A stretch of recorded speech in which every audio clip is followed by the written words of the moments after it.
In this video, we're going to show you how to create a Lightwave SNip3 project. So the first thing to do is go to the Applications panel, click on Options, Create New Project. Now, one thing to know about the current GUI system is that you need to manually dismiss pop-ups. So just click on Options again. Then down in the bottom of the GUI, you can drag the project handle up into the workspace. Select Options, Lightwave SNip3 mode.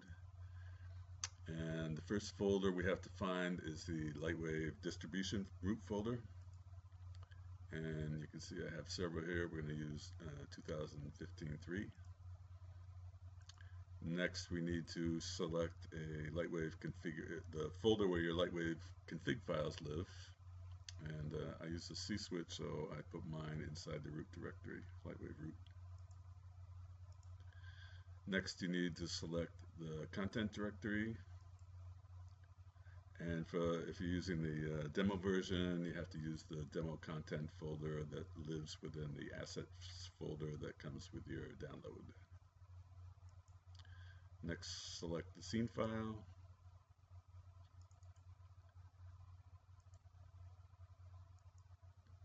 And at this point, the render button is enabled, and when you press that, the Lightwave SNip will start rendering, and the abort button will become available, and if things aren't looking the way you want them to look, you can just hit the abort button to stop SNip.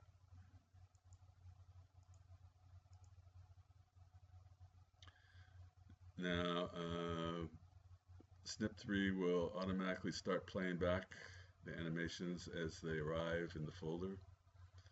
You can see the readout here. If you press the I button, you get more information about the render, including how many expected frames and how many have rendered. So another thing to know is that in Lightwave SNip3 mode, SNip3 doesn't actually use the original scene file. Instead, it makes a copy and modifies it so that the output directory is named after the version of Lightwave that you're using. So you can see here in the render panel, or in the render folder, SNip3 has created a Lightwave 2015 folder where all the images are arriving.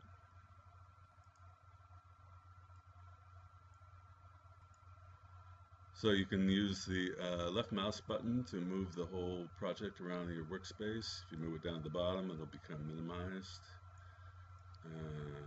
You can start another project anytime.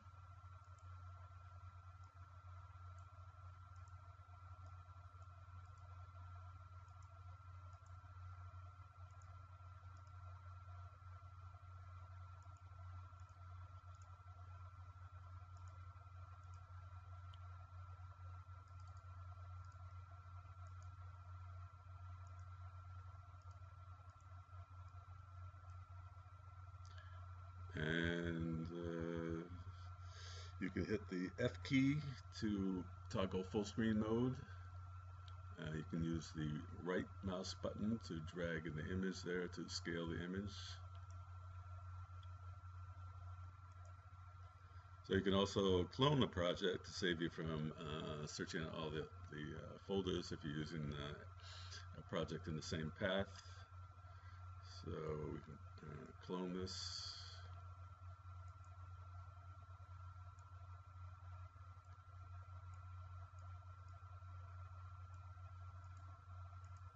And now you see everything's filled out. We can just change the scene file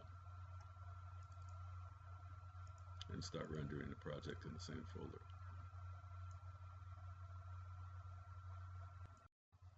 So once we've rendered some scenes, we can use SNip3's image processing tools.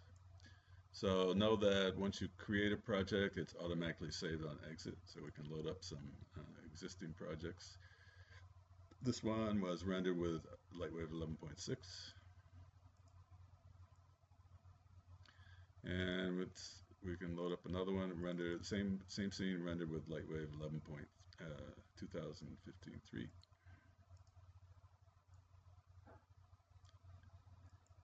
And we can use SNip3's diff tool to compare the output of these two versions of Lightwave. So absolute difference gives you an output of the absolute difference between the pixels in each channel. So if the two images are the same, you'll see black.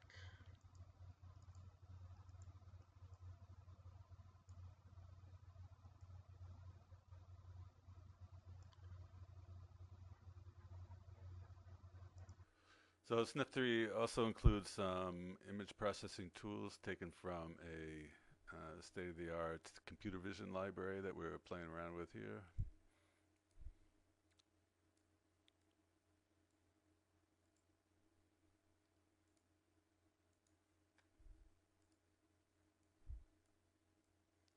Say edge processing tool.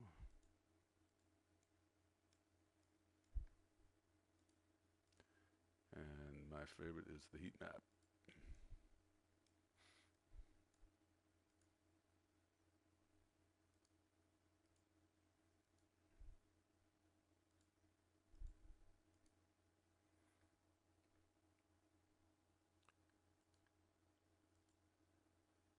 You can also automatically create a new project by dragging and dropping a folder that contains images right into the SNip3 workspace.